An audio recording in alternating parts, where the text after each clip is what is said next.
Good afternoon, everyone. This is the Phantom of the Rubens, and here today we have Johnny Van Haeften, who runs Johnny Van Haeften Limited and has been doing so since 1977. He specializes in Dutch and Flemish masterpieces, and prior to that he was part of the Christie's auction house, and he was one of the dealers who found the TEF of Art Fair. Hello, Johnny. Hello, Daria. Welcome. It's a pleasure to be interviewing you today, and I wanted to know, how did you start? What led you to become a dealer? When did you realize you wanted to deal?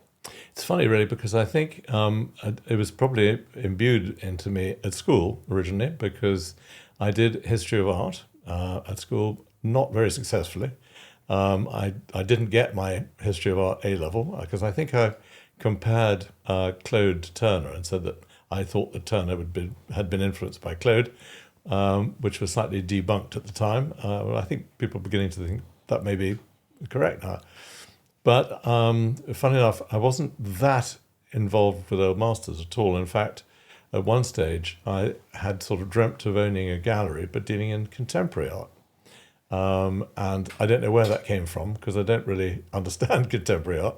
But I think when I was in my sort of formative teens, I just loved the idea of looking at art and going to art galleries. And I think that's probably subconsciously where that love of dealing came from. And you don't have any moment, particular, or memory when you realize, that's a moment when I realized I want to have a gallery? I think really it started when I went to Christie's and failed after 8 years of trying to get into the picture department.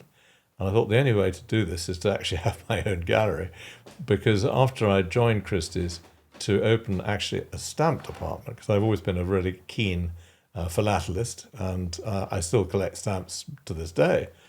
And really, my original intention at Christie's was to open the stamp department for them and bring into the ambit of Christie's a company called Robson Lowe, who were stamp auctioneers, for whom I used to take auctions. But unfortunately, as soon as I got into Christie's to open the stamp department, I suddenly discovered overgrown stamps, which are Dutch old masters. Mm-hmm. And I suddenly looked on the walls and saw these incredibly beautiful, highly detailed, wonderfully finished, particularly from the Leiden school, Leiden Feinschilders.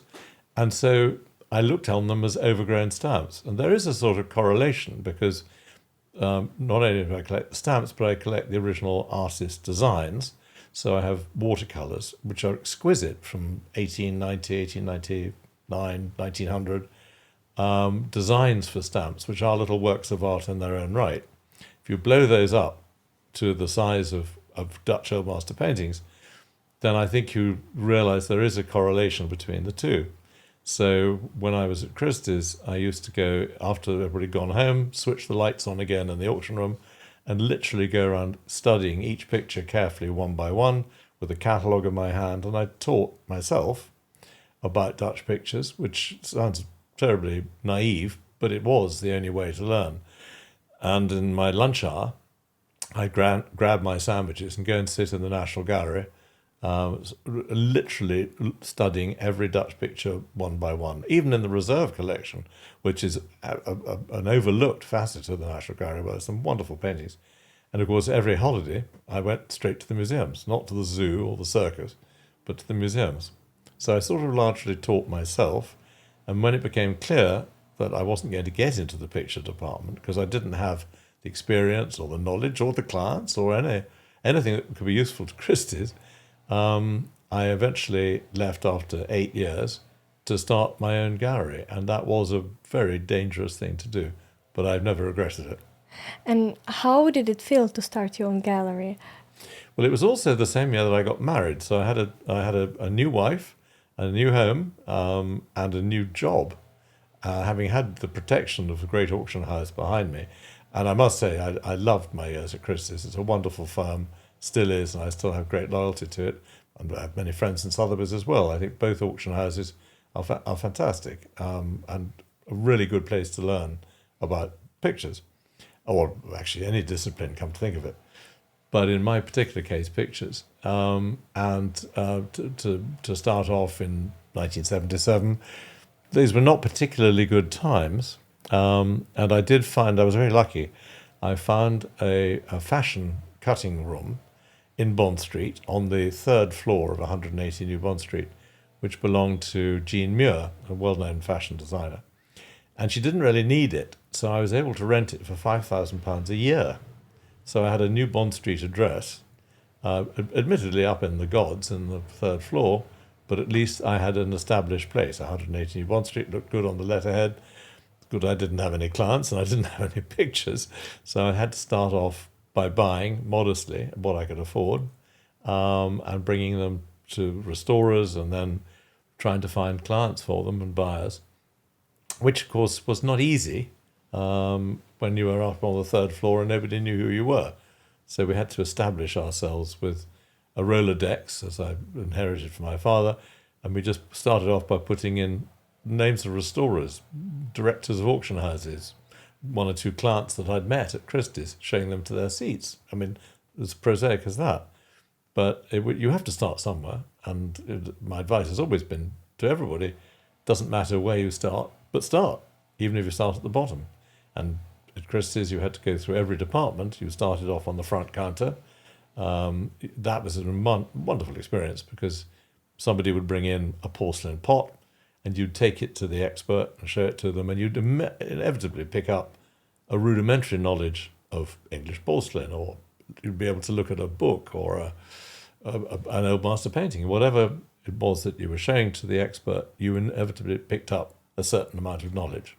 And can you tell me a bit more about your first day at Christie's and how did you start there? Well, that was a total disaster. My very first day. You've got to remember, I was 17 and very naive, and never having worked in any firm before. I'd come straight from school, far too stupid to go to university, and I didn't want to go into the army, and academia didn't really hold much appeal for me.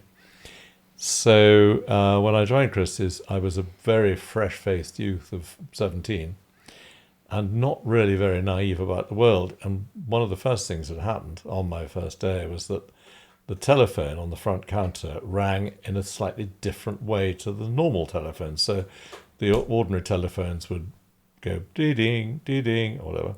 This one went ring, ring, ring, ring, sort of with more urgency. And everybody leapt back from it. So I should have sort of got the message, but I didn't, and I picked it up, and this was the chairman asking me to go up to his office. Peter Chance he was at the time, and he was a lovely guy, but quite, strong-willed, I think is the right expression, quite irascible at times. But anyway, he was giving a dinner party that night and wanted some smoked salmon, and I said to him, how many people are coming for dinner? And he said 12, so I went off to the fishmonger's and ordered his salmon for him. And then at 3 o'clock in the afternoon, the insistent telephone rang again. Zzz, zzz, zzz, and will that blithering idiot come up to my office? And this blithering idiot went up to his office. I couldn't see what the problem was. There on the floor were 12 complete salmon. I didn't realise that you only had to buy one and cut it up. So I bought him a salmon per person. So these very expensive smoked salmons were lying on the floor. And he said, take them back to the shop. So I had to take them back. It was a very nice fishmonger in Duke of York Street at the time. And I had to carry them back one by one, clutching them to my brand new suit, which I'd bought to work at Christie's, which of course was completely ruined by this oily fish and had to be thrown away. But that was a very bad start to my first day. Not helped by somebody bringing in 2 porcelain figures of a shepherd and shepherdess, which were purportedly Meissen. And it turned out that the expert was down in the basement in the porcelain department, Hugo Morley Fletcher, who became a great friend and sadly died not long ago. And Hugo was waiting for me to take them down the stairs, and I didn't realise that the door going down to the basement was on a spring. So as I clutched the shepherd under one arm and the shepherdess under another, to my horror, the door shut on the head of the shepherdess and knocked it off. So as I swung round to stop the door again, I knocked off the head of the shepherd. So I had to put them down and gingerly put the heads in my pocket and take them down to Hugo, who wasn't very amused. But in fact, it wasn't too bad because they turned out to be Samson copies made in Paris in the 19th century. They weren't Meissen at all. But I never will forget the look on the woman's face as I took the headless shepherd and shepherdess back to her at the front counter and then produced their heads from my pocket. Christie's were very nice, and their insurance luckily paid out for it. I think it was a matter of 20 or 30 pounds. It wasn't a lot of money at the time. But that was another lesson I learnt, certainly about the scary swing doors down to the basement. And how poor woman. It was she was actually very understanding, and I think she forgave me. She understood what happened, and then actually laughed when Hugo came up and explained that they weren't actually by Meissen. So he got me off the hook. That's good. And how did this experience shape you? Well, I think that it was a very good experience because on the first day I learned a lot about etiquette and how to buy fish and that sort of thing. But also I think it taught me to be very, very careful when handling other people's works of art. I think it also taught me I didn't really want to go into the porcelain department. But the year I spent on the front counter was incredibly instructive because I learnt about every different aspect, different discipline of art, and I kept coming back to Dutch pictures. And I think that's what, in a roundabout way, that's really what shaped my love of Dutch pictures, which grew and grew and grew to become almost an obsession. And I suppose my name being Dutch was helpful. And I think there probably was some sort of hidden love of Dutch pictures which I wasn't aware of until it was brought out in me by working at Christie's. And I think we have this rather hack artist in the 17th century, Nicholas Van Haeften. Mm-hmm. So although we've got no dealers or art aficionados in the family, none of my family have really been collectors. My father was in life insurance. There was no connection at all. I think if it goes back to the 17th century and to this rather, as I said, not very successful ancestor, whose works I collect because they're very cheap, because nobody else wants them, and they're not very good. And we actually had an exhibition of his work in the old gallery in Duke Street, which we called the mercifully short exhibition of the deservedly forgotten master Nicholas Van Haeften. When people would ring up and say, we put an advert in Country Life or Apollo, people ring up and say, you really ought to get somebody to proofread your advertisements. It sounds like he was a really bad artist. I said, he was a really bad artist. That was the whole point. But we had queues of people around the block coming to see the exhibition, of which I think we now have 26 pictures and drawings and engravings by him, which is probably the largest collection in the world, which is nothing to be proud of. But I think that's probably where there was a sort of love of Dutch pictures, which I didn't know about, which came out once I discovered my ancestor. Yeah, that is a great ancestor. I think I've seen some of his pictures, even at your place. I'm sure you'll remember in the dining room, there's Yes. one that he painted of the family in 1680, which we call the Van Haeften family making merry, because a more miserable dour lot you're very hard-pressed to find. Mm. But yes, there are a couple in the dining room. It puts people off their food, but never mind. No, it looks rather jolly. And coming back to the philately, I wanted to ask you, was there a member of the family that inspired you to collect stamps, or how did this passion of yours? Well, yes, absolutely right. I had a wonderful grandmother, my mother's mother, who was way ahead of her age, and I mean, even though she was in her late 80s, I think, when she died, she had a mental age of about 30. She was very young at heart and great fun, and I adored her. And when I was about 8, she thought that I should do something useful in my life that involved a bit of skill and a bit of knowledge and history and geography. And so she bought me some Maltese stamps. I remember they were beautifully engraved. They were George VI, not particularly valuable, a set to a shilling, I think, which probably cost about £1 of the whole set. But they were beautifully engraved, beautifully printed, and it really got me onto the whole idea of looking at the origin of the stamps, the dye proofs, the colour trials, the original artists' sketches and drawings for them. And it's now grown to a 74-volume collection of entirely Malta. I only collect Malta. It's a small island, but it's had so many different postal administrations, and indeed, and it's been invaded by the French, the Italians, the Lebanese, the English. It's had a very interesting history going back to Neolithic times. Wonderful ruins there. What's your favorite masterpiece in your stamp collection? I think probably, well, it's an interesting question. I haven't really thought about it, but I think probably one of the most interesting is a letter written in the Crimea in 1854. And at that stage, there are very few, I think there are only 12 in the world, letters from British soldiers or personnel in Malta, which has a wavy line cancellation. It's called the wavy line cancellation. And this one is a particularly beautiful, a shilling, British. They use British stamps, but with Maltese postmarks up until about 1860. So this is a particularly interesting thing. One of the things about collecting stamps is not just about the stamps themselves, it's postal history. And so one of the funnest things, I think, in the collection is a letter written by Napoleon, who was there in 1798 on his way to Egypt. He was only there for 6 days, conquered the island. And the governor, not Cardinal, I think he was General, it might have been Cardinal, but General Hompech, said, you might have conquered my island, but you're not staying in my house.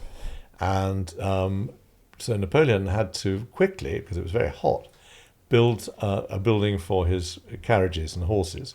And this is a letter to his Commissary General of Marines, ordering a building to be built as quickly as possible for his 2 carriages and his 16 horses. So we know from that his retinue was 2 carriages and that the horses were in relays of 4. So one relay of 4 would drive the carriage with a second group behind as a reserve. And this letter is rather fascinating. You had to hold it in your hand and to know that Napoleon signed it and wrote it is rather a kick. And when we went to Malta for my 60th birthday, my wife and daughter decided that I'd never been to Malta, and yet I had this enormous collection of Maltese stamps, which was rather bad luck on them because I knew where every post box was on the island. So we spent most of the time travelling around the island looking at post boxes, which I don't think was exactly what they had in mind. But anyway, we did that in all the little villages. It was great. But when we were in the centre in Valletta, the Speaker of the Houses of Parliament there, it's called Alfred Bonici, he was a great friend of mine and a fellow collector.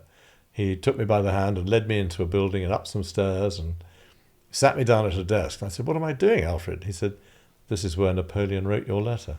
I sat at his desk. And that was the most extraordinary moment.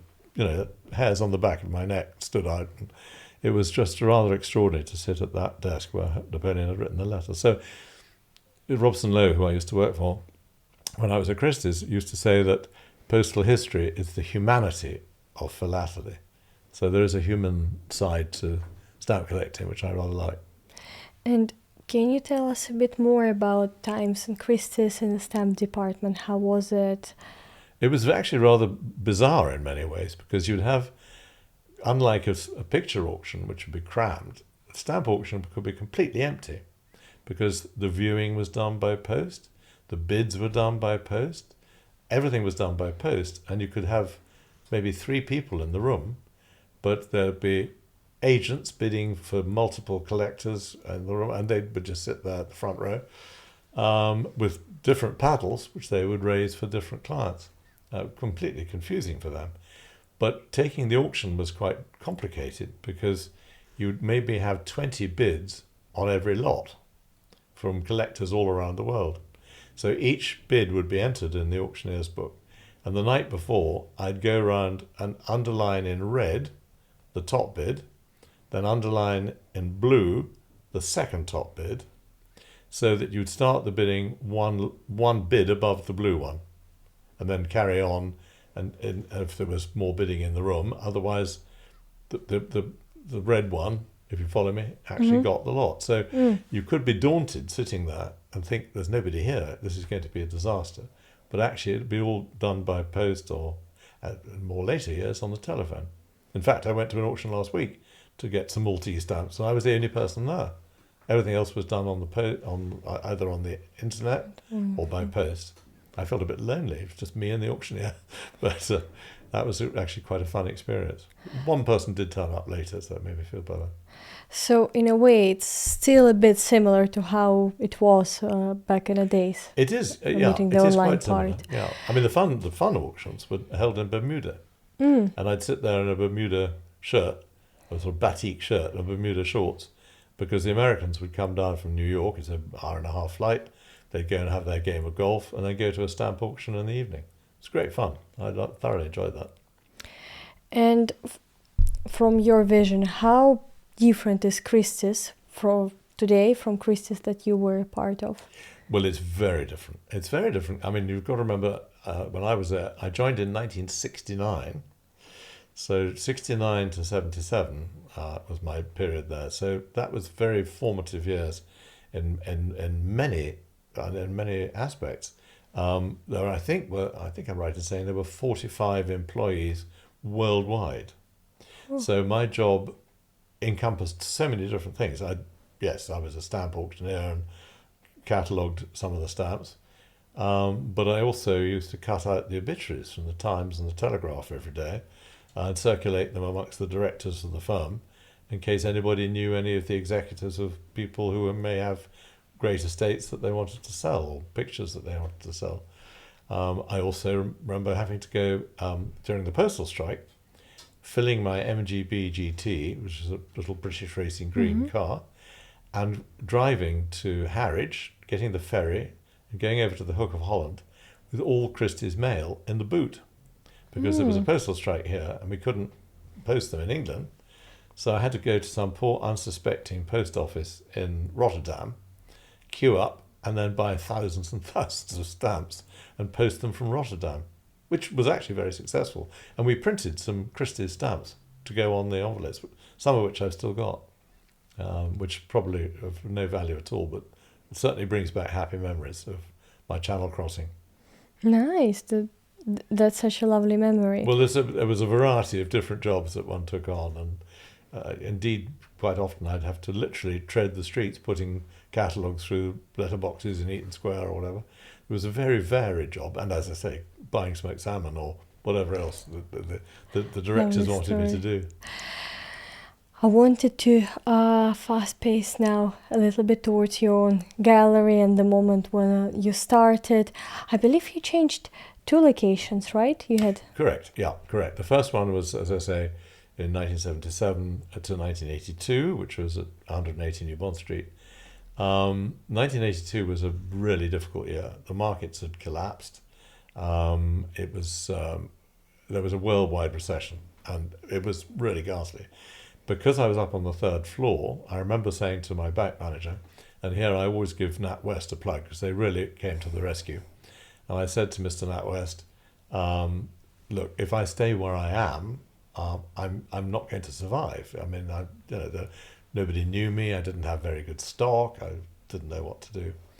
And as luck would have it, it was somebody else's bad luck, for which I'm sad, but it worked for me. And that I was walking down Duke Street, St James's, which is a sort of main thoroughfare for old master dealers and picture dealers generally. And I bumped into a friend of mine called Alexander Parviz, who was Iranian and who had family in Iran, some of whom had been persecuted in the UK. And he was really quite nervous about what the Ayatollah was going to do. So he decided to go to live in Washington, but he had a gallery in Duke Street. And I said, what are you going to do with the gallery? He said, it's for sale. How much?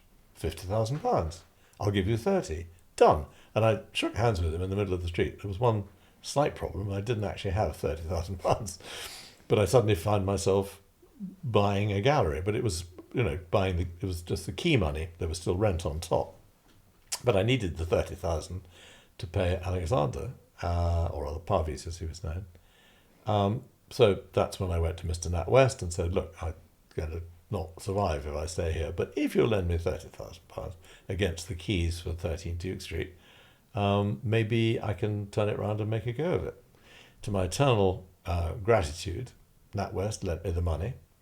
And the first week I was there, we'd moved in literally with bare light bulbs hanging down and sitting on orange boxes. We couldn't afford furniture. We couldn't afford really anything. We'd got a few pictures. And we had a few pictures on consignment from clients.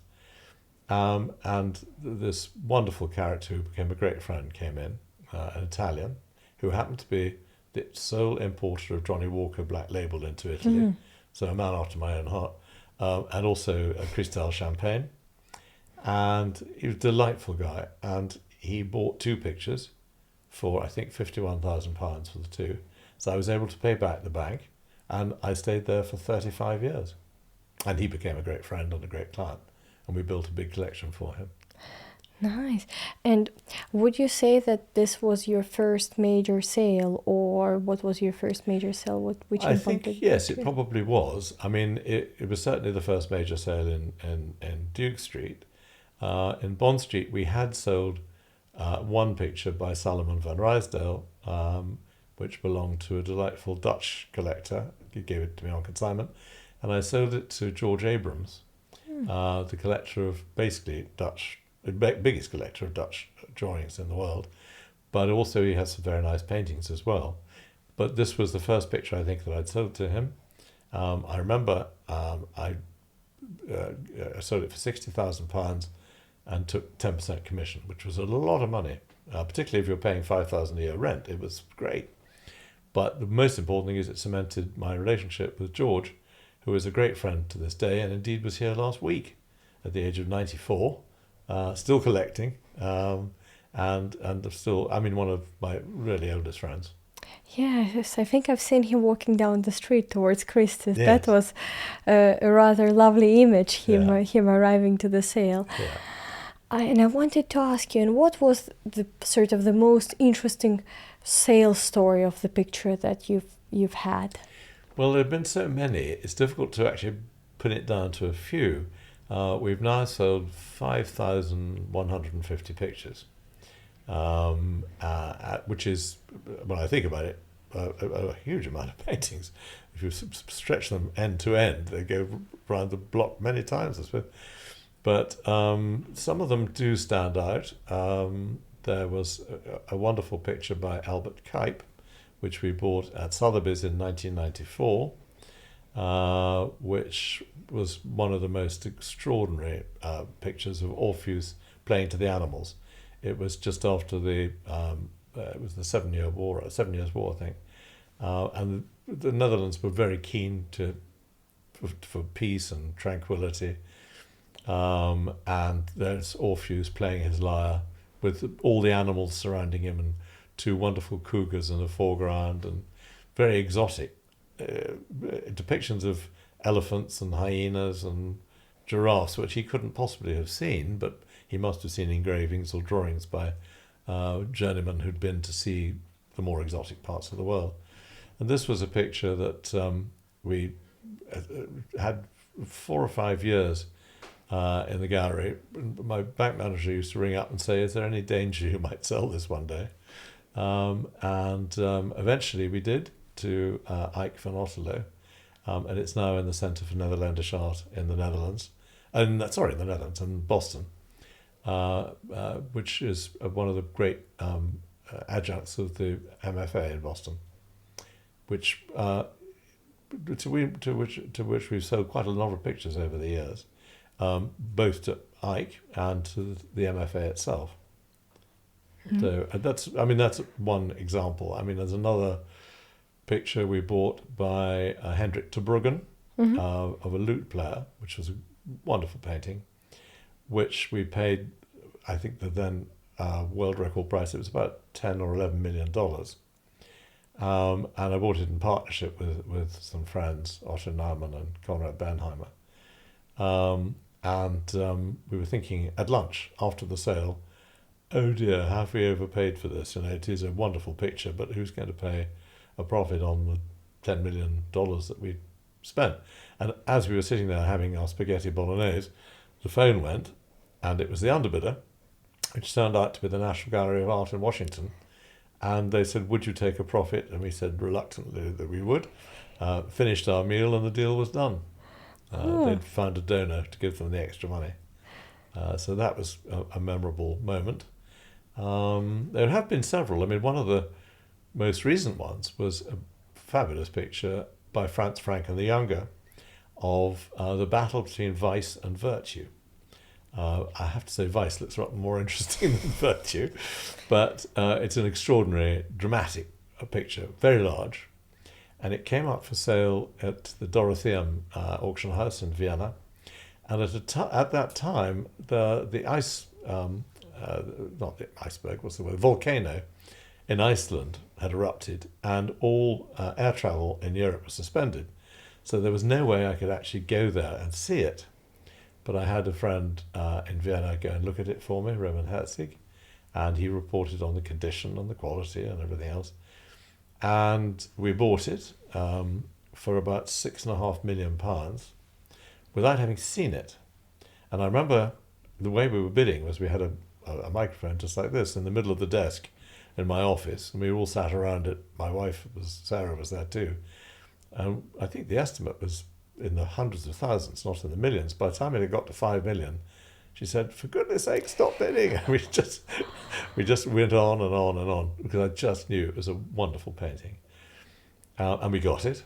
And when eventually the dust clouds had settled and the picture was brought to London, I remember the relief of when it was being carried into the gallery, of seeing it for the first time, having spent £6.5 million on it. It was quite a hairy moment, and that's why it's so memorable, I suppose.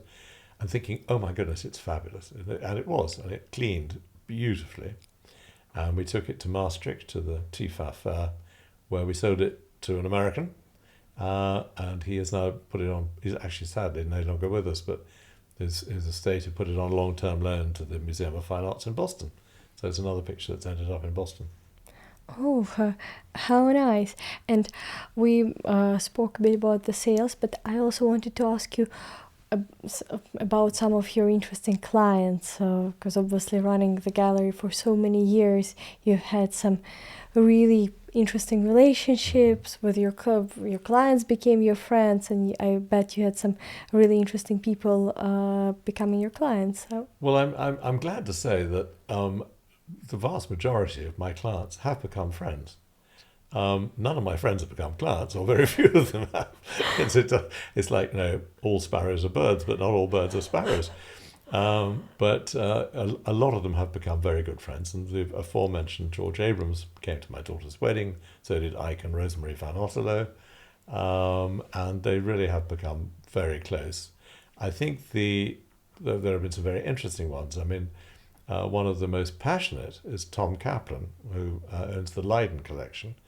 He has become a very close friend, and he had only started collecting, I think, 24 years ago, and has now amassed an extraordinary collection with 17 Rembrandts, the only Vermeer in private hands, the only Fabricius in private hands, and study collections of every artist. So he's interested in buying early pictures by the artists, middle range pictures, and then at the end of their career. So when it comes to Rembrandt, I remember saying to him once, you don't have a 1634, you've got a 1633 and a 1635. We need to find a 1634, which indeed we did.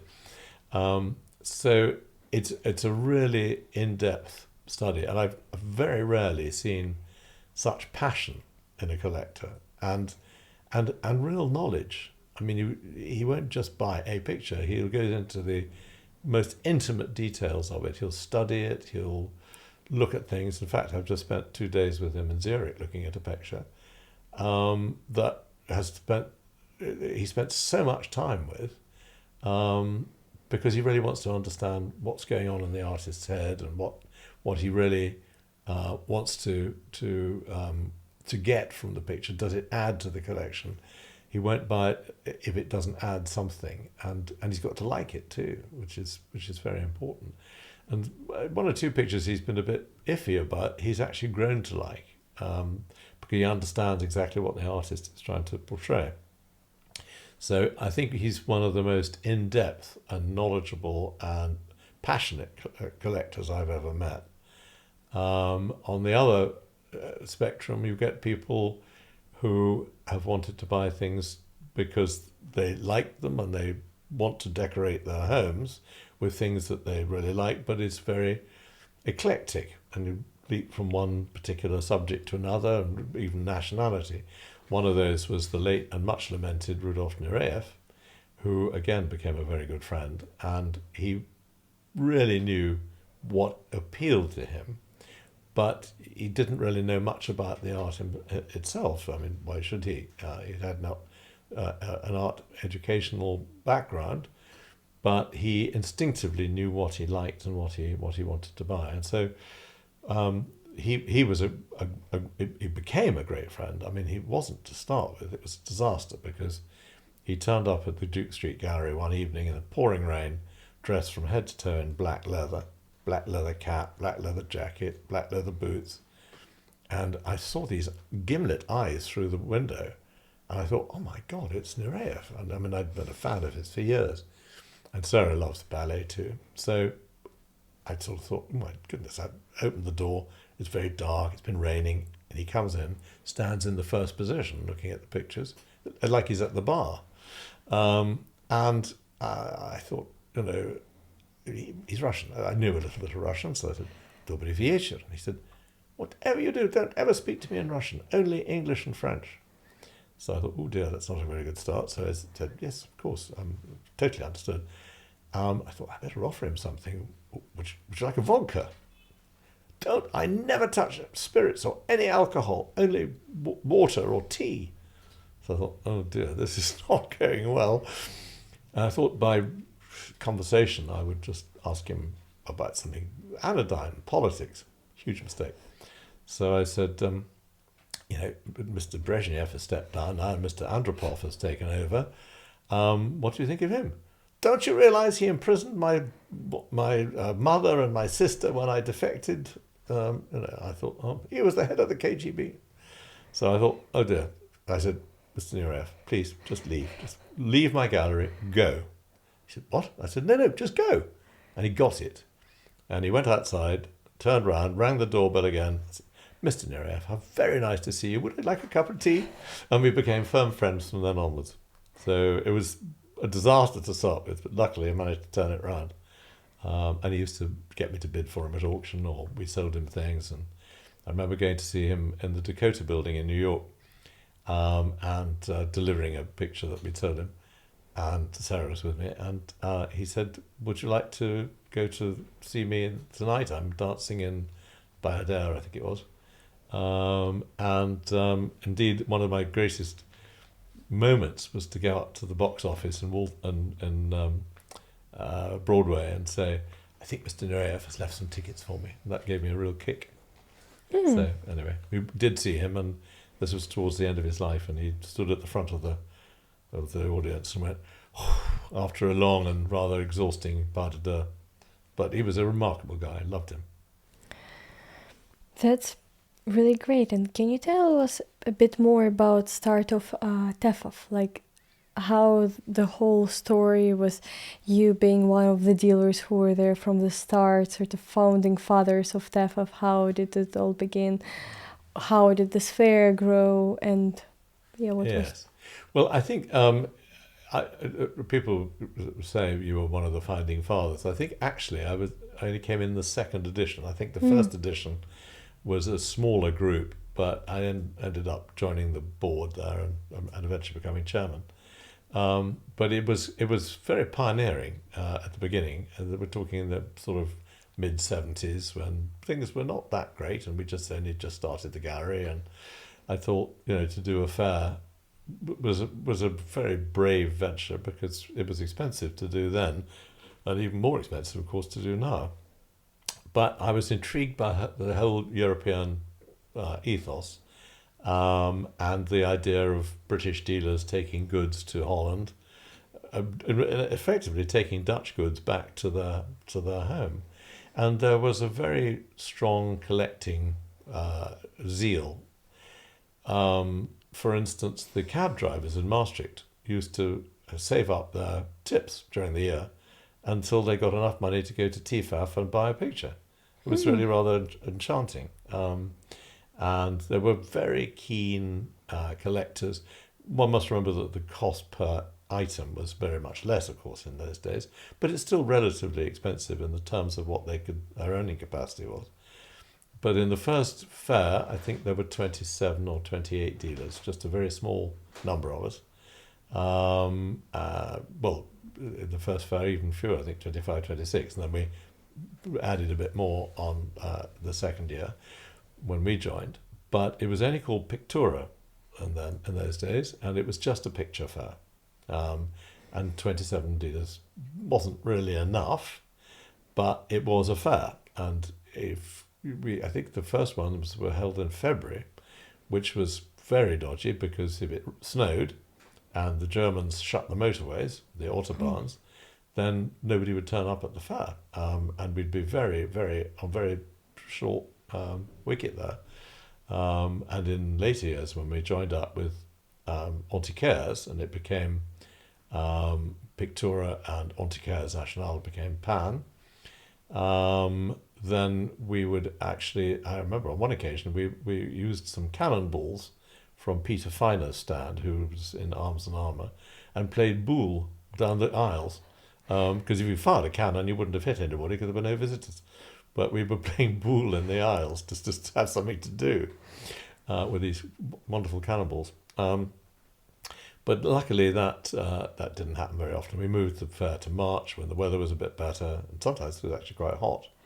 And Maastricht's a very good hub because you're really on the borders of Luxembourg, Holland, Belgium, France, and Germany. So it has always been a very good trading spot.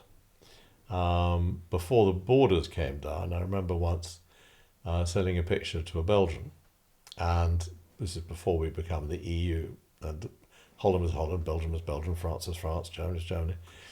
And of course the VAT issue was a real difficult situation. And I remember putting a picture into the boot of somebody's car going to Belgium, and I said, this is up to you, but I must tell you that when you get to the Belgian border, you must declare it and pay the VAT on the picture.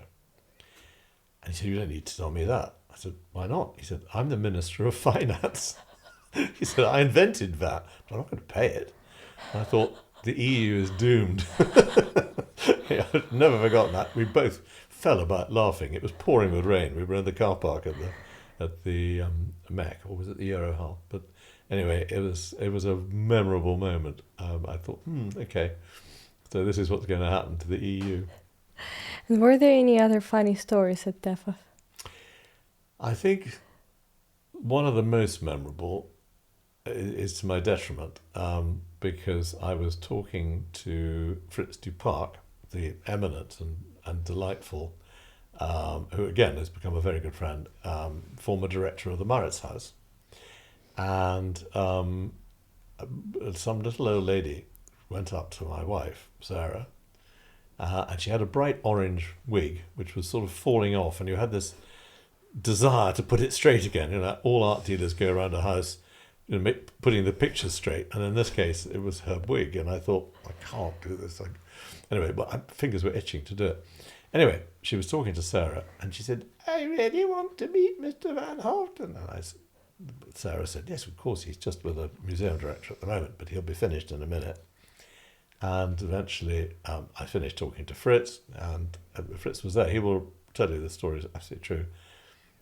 Eventually this little old lady came up to me and said, I'm so pleased to meet you. I said, well, I'm very pleased to meet you too. Who are you? And she said, I was your grandfather's mistress. At which point I had to pick Fritz up off the floor. He was laughing so much. We were just crying. I'm not often lost for words, as you might have gathered, but on this occasion, I really didn't know what to say.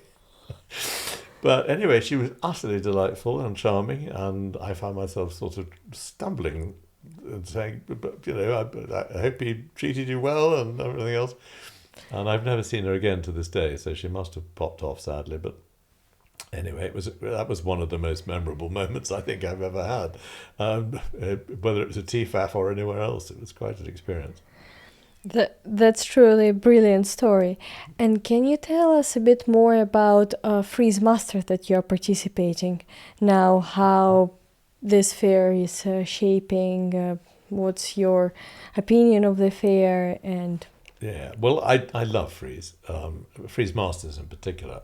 I have to confess that I've very rarely gone to Freeze London, not least because I don't deal in contemporary art and I don't understand, banana taped to a wall or whatever, mea culpa. I should know more about these things, but it doesn't really appeal to me as much as old masters do. And of course, the other thing is I don't really have the time when you're actually on your stand and freeze masters. I, for instance, never go to the loo. I stand on the stand all day, every day, because the old adage is that if you leave your stand for 1 second, your most important client is going to walk onto it. So I never leave. I'm always there. So I never have time to go to the other freeze. Although this year I intend to make the pilgrimage. It's only a couple of 100 yards across the Regent's Park to the other tent. But I love Freeze Masters. I think I didn't do the first one. I wanted to see if it would be successful. And then when I went to it and I saw all my clients going around the fair, I thought, oh, I'd better do this. And it has grown exponentially into one of the most successful brands and fairs in the world, with branches all over the world, in Seoul and New York, and they pop up everywhere. But I haven't been tempted to do the ones outside London. London is special for me because, of course, I live here and it's easy to do the fair from Richmond. But what I love about it is the atmosphere. It's open, it's light, you don't feel crowded at any time, and yet there's a buzz, there's an atmosphere. And it's a completely different clientele, audience to TFAF or any of the other fairs.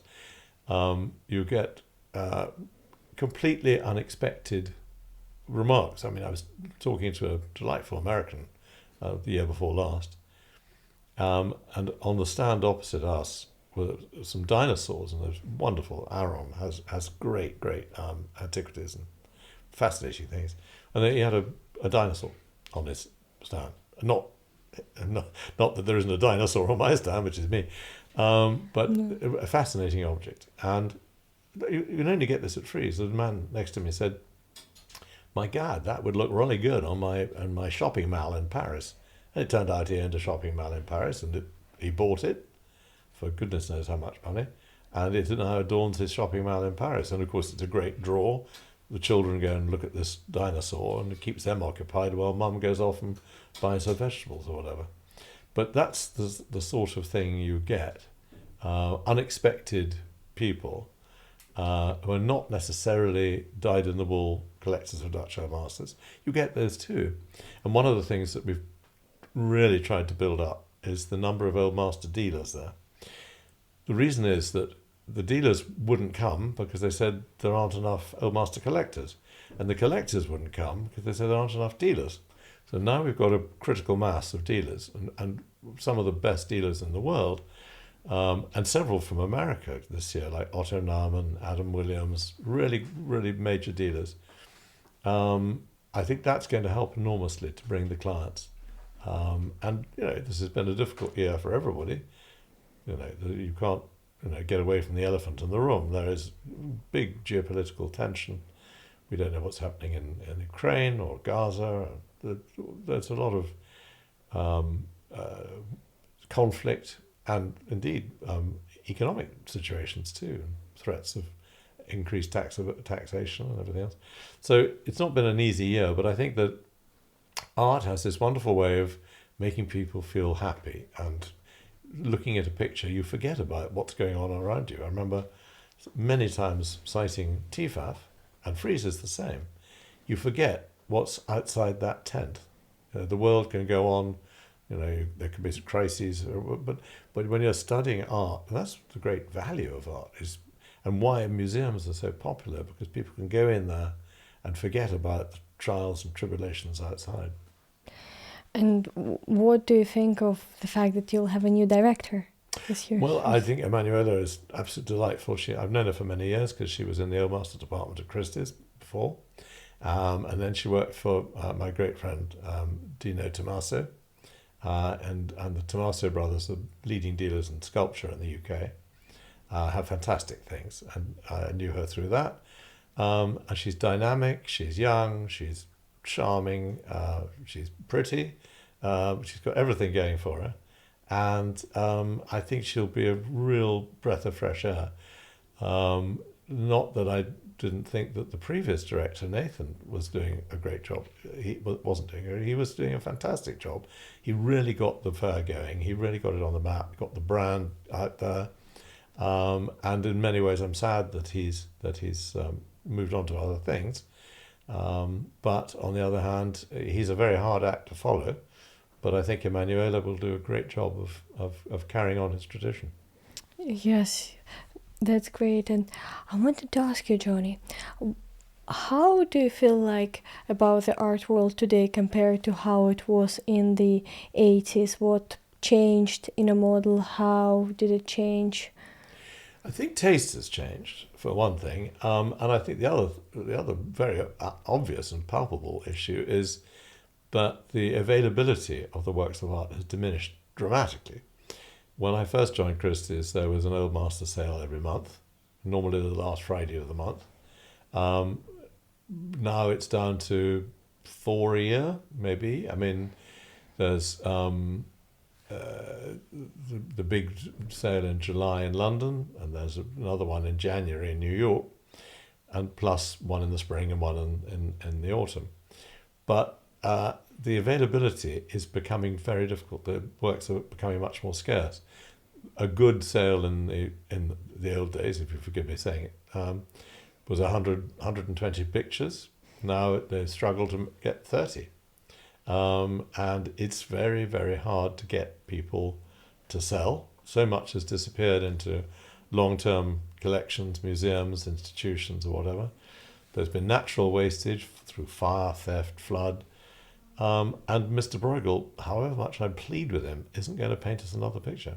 There's a finite number. There's the same goes with Rembrandt, right down to the lowest common denominator. So whether it's a great master or a minor one, they're not painting anymore. So there's a natural diminution of supply. The market depends on supply and demand. The demand is still there. But taste in the last 10, 15 years has been changing.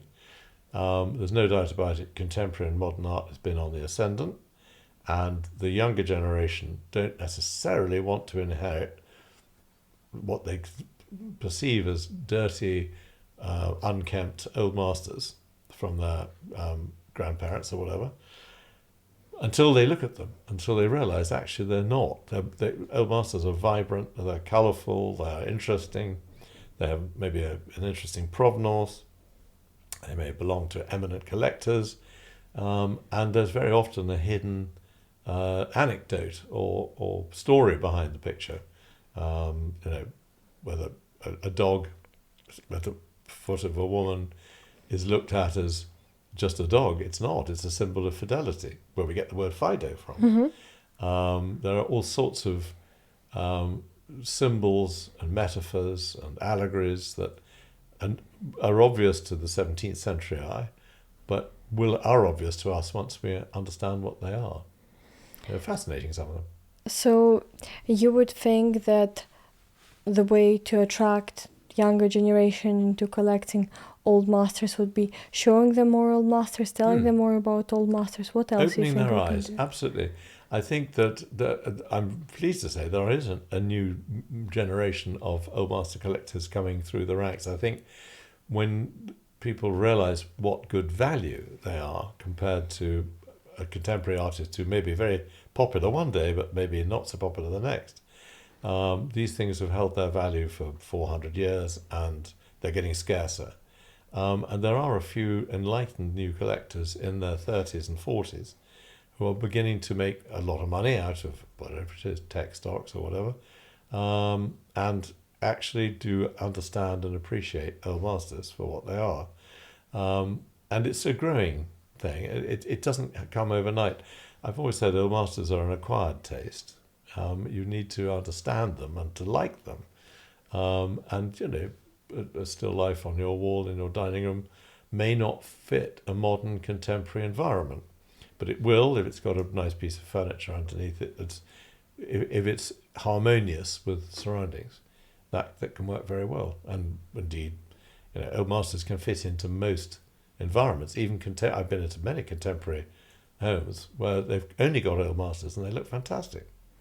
No, of course, I think that's also the best combination that one can actually have. I also wanted to ask you, and the presence of internet and like online sales, how did it affect the market, in your opinion? More than I thought it would, to be honest. I was slightly skeptical about the internet, and I resisted having a website for ages until my daughter dragged me kicking and screaming into the 21st century.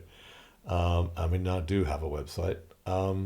But I didn't realise the effect it would have, particularly in the field of old masters. I thought people who collected old masters probably wouldn't be that tech savvy.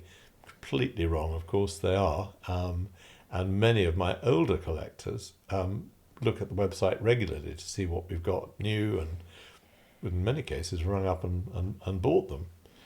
Generally speaking, I prefer them to see them in the flesh first and send the picture out on approval, and then they say, yes, I love it, it's great, I'll have it, and that's fine. I don't like selling things just from the internet because it's sometimes difficult to get a really valid judgment as to the size of the picture or the shape or the colouring. It's I mean, it's a very visual, tactile thing. You need to really look at the picture. No, of course. And I also wanted to ask you, and did this such a presence, in your opinion, of internet also affect sort of the location of the dealer? Is the location really important nowadays, or the stock and the name? It's a good question. I think it's less important today where you are situated. I mean, we used to be in Duke Street, right in the centre of the London art market, but a lot of our colleagues have now moved to either country premises, or they've moved upstairs, or they've taken a smaller office rather than having big Bond Street rents. They've taken to having a smaller office at a third or fourth floor, where people find you anyway. I mean, in America, most galleries are not on the ground floor. I mean, El Master I'm talking about rather than modern, but people find you if they want to, and sometimes that's a benefit, that you're slightly more hidden away, and they don't want to see a picture on the wall that everybody in the street can see. They'd rather pull it out of the racks, as in the case here. It's a bit more discreet. And everyone already knows you anyway. You've built such a name for yourself for all of those years. Well, I think you have to be very sort of sanguine about it. I think that it's nothing to do with any brilliance on my part, quite the opposite. I think that the one thing I would say is that because I specialised right from the beginning, that was a huge help, just doing Dutch and Flemish. I admire my colleagues enormously for doing all sorts of other disciplines as well. I mean, Richard Green, for instance, is the great doyen of art dealing in London. How he can do modern British, Impressionists. He has old masters. He deals in virtually every aspect, and I admire him enormously for that. But he's got his sons to help him, and it's very much a family business. And I think he's the most successful dealer of our generation. And my other colleagues like Raphael Valls, they do lots of different disciplines. Roman Herzig, we mentioned before, they do lots of different areas, but some of them are particularly keen on Dutch old masters. I think we're the only one in London now that specialises exclusively in Dutch pictures, but everybody else does Dutch pictures as well. But I think my specialisation at an early date in 1977 was a crucial factor in people coming to us.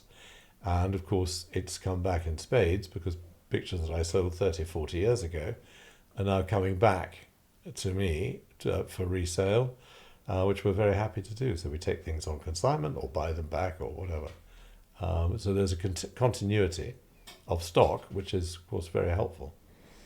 So it was very, very good to specialize from the beginning. You never sort of dealt with Italian, right? Not Just really. Dutch, Flemish. We've had the occasional Italian or French picture that I particularly. I mean, I remember buying a wonderful sketch by Panini once, which I loved, and we've had a picture by Canaletto once. But generally speaking, we had El Greco, so we had Spanish as well, unless he's Greek. I'm not quite sure what he counts as, but it's very rare, and occasionally an English picture. But the Dutch and the Flemish have really been my forte. I would say 99.9% have been Dutch and Flemish. I think that's great that you specialize in one area and just master the area rather than spread your attention. Well, I think I was restricted by knowledge and finance. I couldn't afford to deal in everything. My finances have always been very limited, so I was stuck in that particular rut. And also my knowledge, such as it is on Dutch and Flemish pictures, not on Italian. I couldn't really suddenly branch out and learn about, Fra Bartolomeo or something. I could recognise them and see them, but I wouldn't have the expertise to be able to deal in them. And actually, speaking about the pictures, we are now in Ham, in your office, in your viewing room. And I wanted to ask you, you have this amazing large picture behind you. What is that in a black frame? This is by Jan Victors. It's a fantastic picture because it really has a resonance today, because it's a painting of Jacob and the Pharaoh. And although the Pharaoh, who of course is Arab, is the most successful and very powerful figure in the picture, he's actually being blessed by Jacob. So Jacob is 135 years old, and he is the one who's doing the blessing, not the other way around, which one would expect.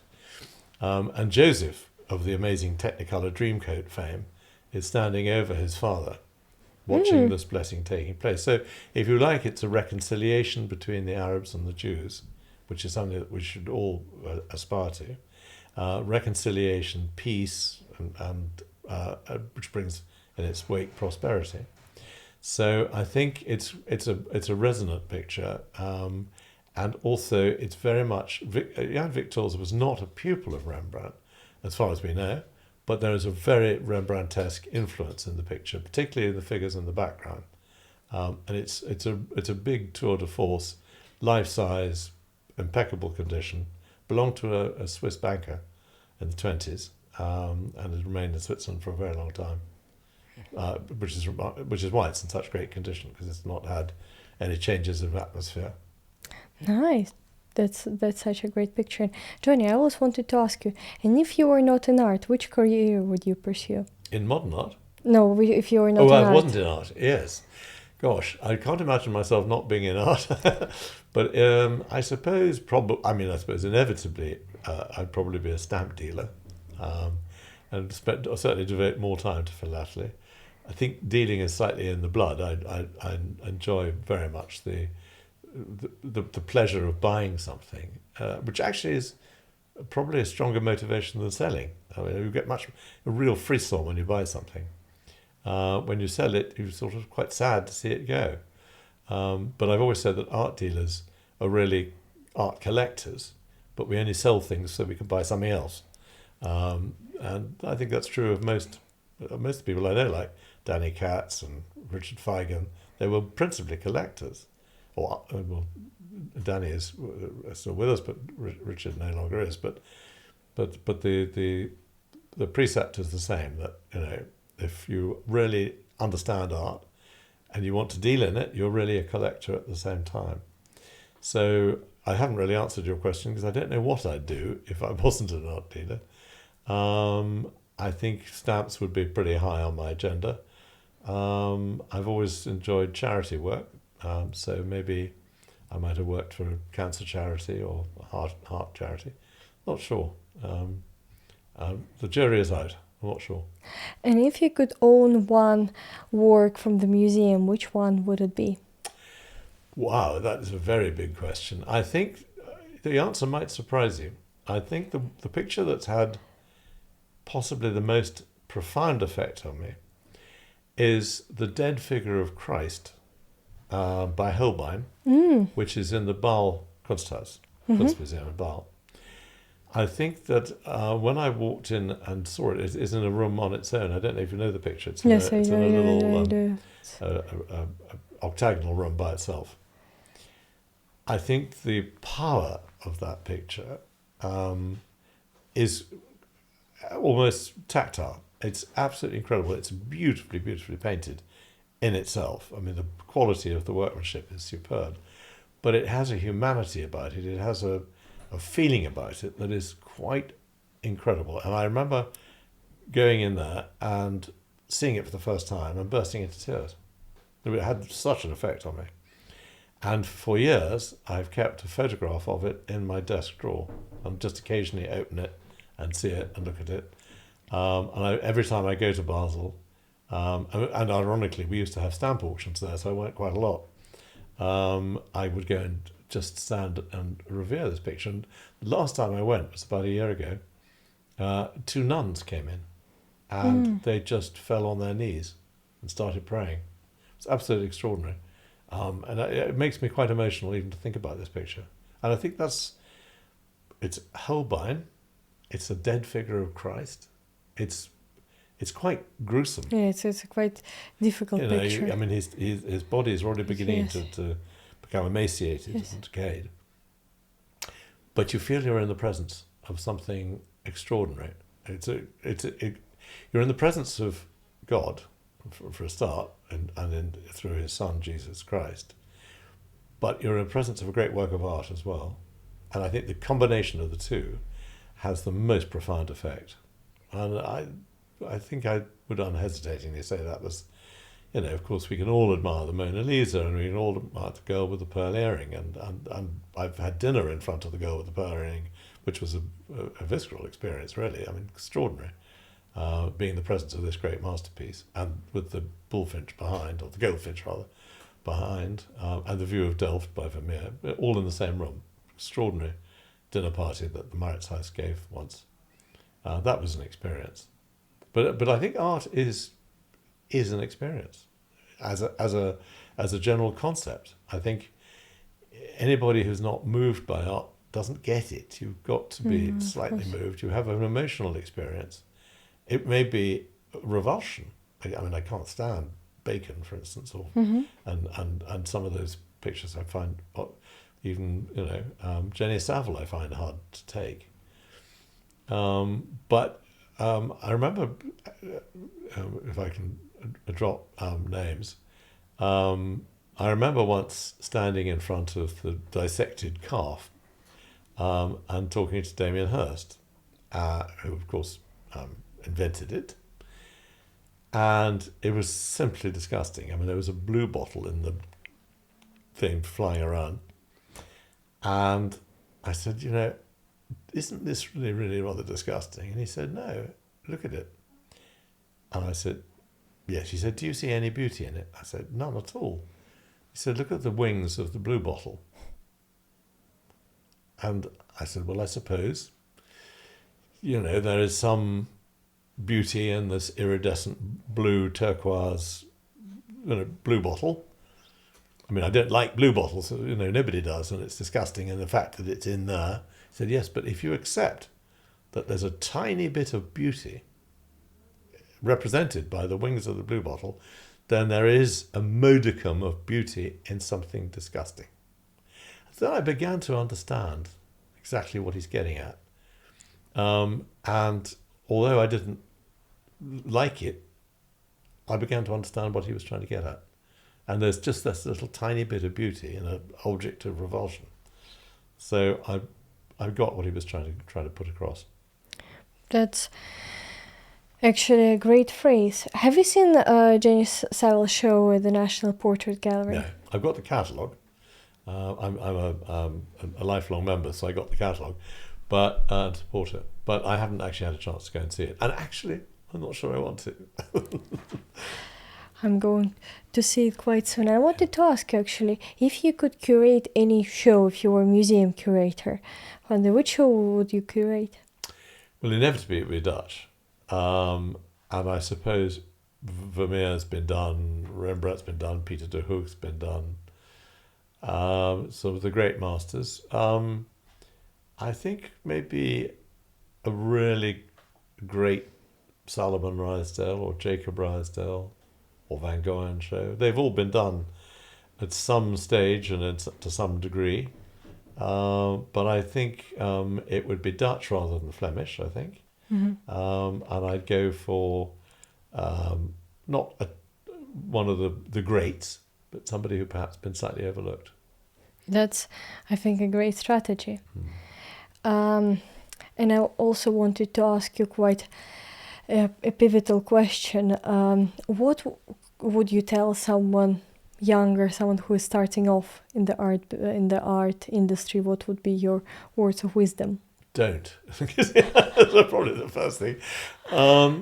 Well, I think the key to it, if you're setting up as a dealer, is not to run too fast and to keep the overheads to the absolute minimum. It is an expensive business. Framing, restoration, insurance, all adds up. If you're renting premises, you've probably got to have staff, you've got to have, security, you've got to be able to fly, you've got to be able to stay in hotels, you've got to go to overseas auctions. It's a fairly daunting prospect. So the first thing is keep overheads as low as you possibly can. Knowledge is everything. So don't be afraid to ask old fuddy-duddies like me or any other old master dealers of a certain age their advice. Spend as much time as you possibly can looking at pictures. As I said when I first started, every day I go to the National Gallery, and once I'd done every picture in the National Gallery, I go to the Wallace collection. We're very lucky in London having this plethora of great museums. So the Dulwich Picture Gallery, of which I used to be a trustee, is one of my favourite places in the world. I mean, you can go down there and you can study and look at the pictures. The curators are brilliant, they're very helpful. Even the guardians are very, very knowledgeable. Dulwich is a sort of, one of the unknown masterpieces of English museums. But you've got museums in Birmingham, you've got museums in Manchester, the City Art Gallery, the National Gallery of Scotland. This country has so many great museums. Apsley House is hardly known. Duke of Wellington's place, number 1 London. You've got a great deal in the UK, but whichever country you live in, it's exactly the same. You've got Jacques-André in Paris, you've got the Louvre, you've got endless museums there. Musée de la Chasse, you've got in New York, hundreds of really great museums and galleries. But wherever you are, seek out the museum, learn as much as you possibly can. The great auction houses welcome you with open arms during their viewing days. I've seen lots of students in Christie's and Sotheby's during the viewings. I'm sure you did too, recently in July. And it's really a question of learning. Books, you can go to the great bookshops and get basic books on Dutch art and just work up from there. But knowledge is everything. And also learn about condition, perhaps from a friend who might be a restorer, or quality. You've got to have an eye. An eye is important too. You can't just become an art dealer. That doesn't happen. You develop into being an art dealer. And you have to love the pictures themselves and be voracious in your knowledge and try to learn. That's the only advice I can give, really. Starting off in an auction house is a good idea if you can get a job at either Phillips, Bonhams, Christie's, Sotheby's, or one of the provincial auction rooms. it's a good grounding. I was very lucky that when I joined Christie's, it was relatively few staff there. As I say, 45 people in the whole building. So you could listen to what people were saying and get knowledge from the experts. Of course. Thank you, Johnny, so much for your words of wisdom. And that was the Phantom of the Rubens with you, and Johnny Van Haeften, who will be presenting his lovely artworks at Frieze Masters, lovely Dutch and Flemish masters. Please come to Frieze Masters and stay with us. Have a lovely afternoon. Thank you so much, Daria.